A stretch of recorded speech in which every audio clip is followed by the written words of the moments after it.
Man, oh man, it's a pretty morning today, ladies and worms. Yeah, I'm good. How y'all doing today?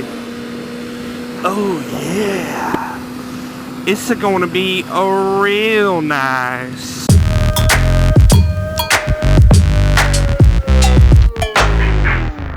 you're listening to this, you are the resistance. So, I got a funny story to tell y'all. At least, well, I hope it's funny. Because, well, I'll let you decide. So, I actually recorded this story last night. At least I thought I did. My camera didn't record it. But, I know we're recording now, so let's get to it. So, there's one night, like most of y'all know, I work nights. So, I sleep during the day, wake up in the afternoon, maybe go and do some stuff. Well, this night I kind of woke up a little later, 7, 8 o'clock or something like that, and I was hungry. And right up the road from me is a Chick-fil-A. I like Chick-fil-A.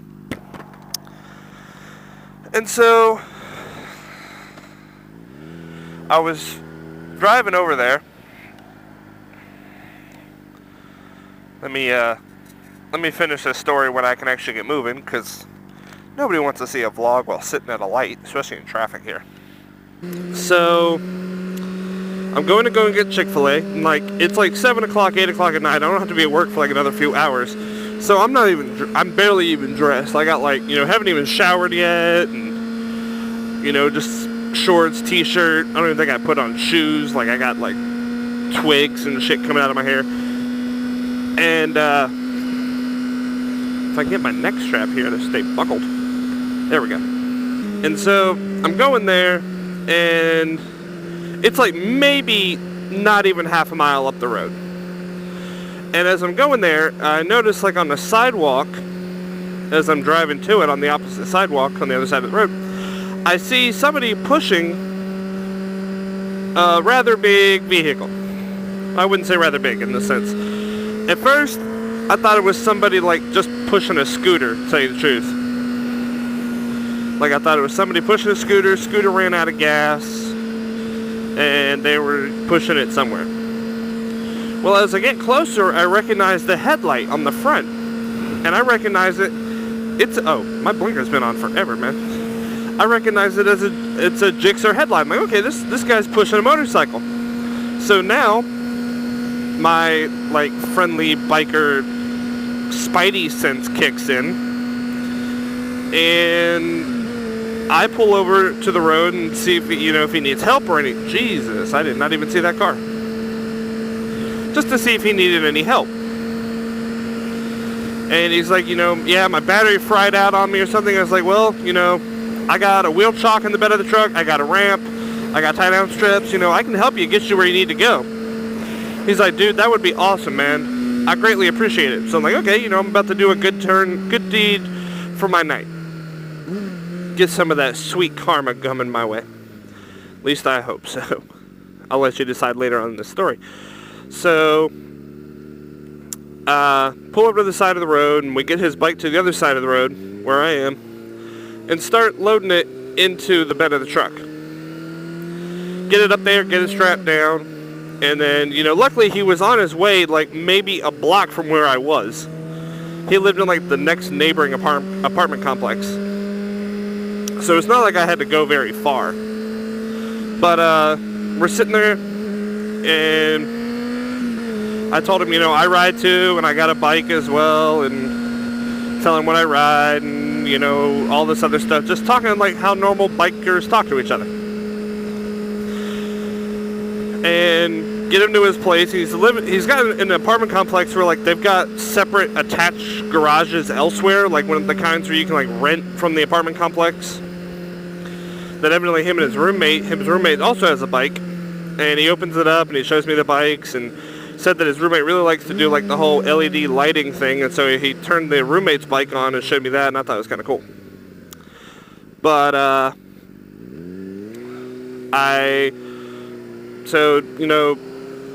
wish him good luck on fixing his bike. I think he said something about the battery was fried or something. I can't remember the state, or wasn't staying charged.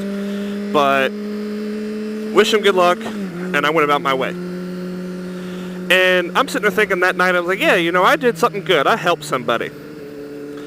And then a few weeks go by or something, I'm kind of thinking on it again. You were like right up my ass. But I start to look back on it and I kind of think about it, and I'm like,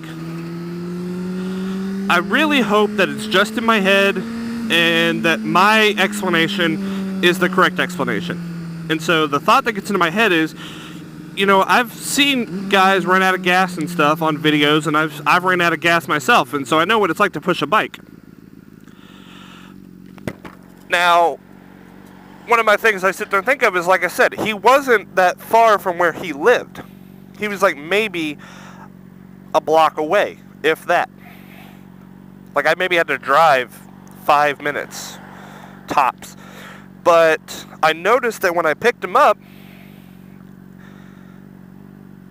I know I said we we're going to vlog at red lights, but I'm in the middle of my story. So I picked him up, get him his bike in the bed of the truck, and I'm like, okay. And I look back on it later and I realized that he didn't have a helmet with him. Now, like, maybe he's one of those guys that, doesn't wear a jacket, doesn't wear gloves, anything else like that. I kind of find it hard to. I at least have to wear gloves. The bike's grips just feel weird without gloves. But maybe he's like that, to each their own. But he didn't even have a helmet. And so I'm thinking, my innocent mind is hoping that he walked his helmet, and if he had gear, he walked his gear back to his apartment complex and came back for the bike to push the bike back. So that way he wouldn't have to push the bike wearing the helmet, whatever else. The bad part of my mind went to, I was really hoping that I didn't just help someone steal a motorcycle. Because I was like, well, shit. He didn't have a helmet. I believe he had a key, so it couldn't have been that bad.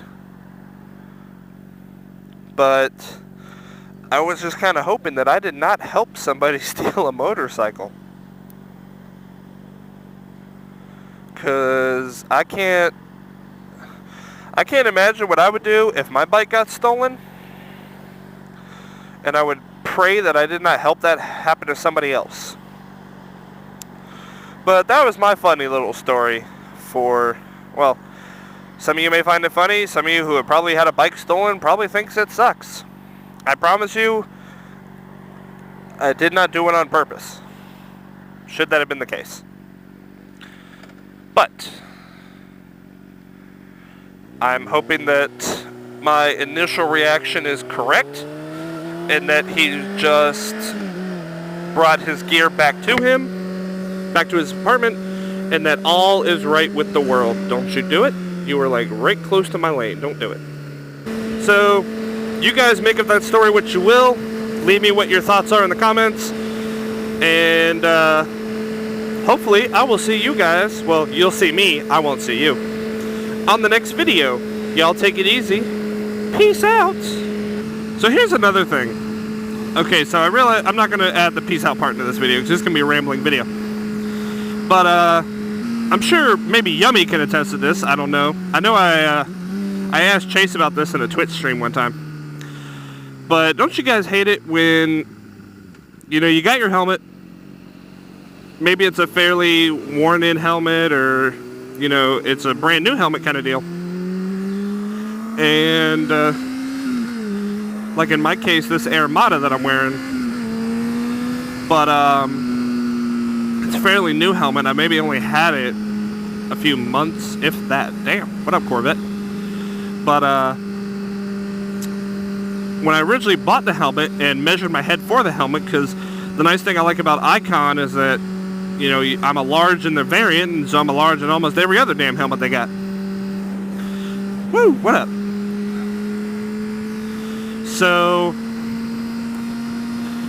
when I got the helmet, when I originally measured my head for the helmet, I had slightly longer, shaggier hair. Well, recently I had a job interview, and so I went to get, a nice professional haircut, get a little bit shorter. And now my helmet feels like it's a size too big. But I know that it's not. Like, it still fits.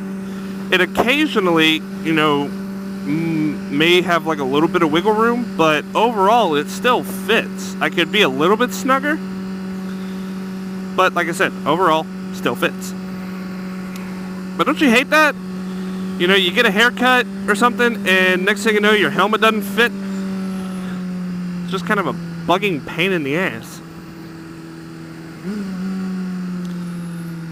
Now, the Armada has always had this sort of like 3/4 attack, like full tuck kind of deal, where the way you're supposed to wear it is so that your head's kind of tilted downward in a sense. Make it a little bit more aerodynamic. Ow, there was something tugging on me. But it seems like the top part of the, I guess, vision eye port area where I can see, the top part sits just about, you know, right above your brow, which is where it's supposed to sit. But I feel like if I were to like somehow move it forward, I would not be able to see because it would be like coming over the top of my head. Now the only thing is though, it's not. It's the right size. Everything on it fits comfortably.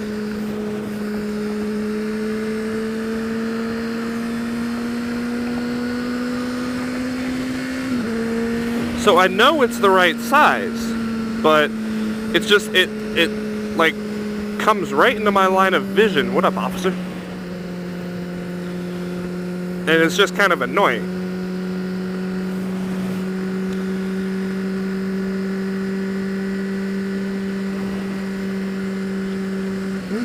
And it's not like it's obstructive, but it definitely like pushes down towards my brow, that I feel like it somehow, if I were to, I can't rotate it forward, like I can't push it into my line of sight. So I guess, you know, I've got the right size. I don't know, maybe it's just one of those things like you get used to wearing it after a while. But every now and again it gets annoying. And like I've got this little like skull cap thing I can wear that makes it a little bit tighter, and I can kind of push it a little farther up onto my head. But overall, I mean, don't get me wrong, I love the Armada. It's a great helmet. I'm still really curious as I can't wait for Icon's new line to drop here shortly.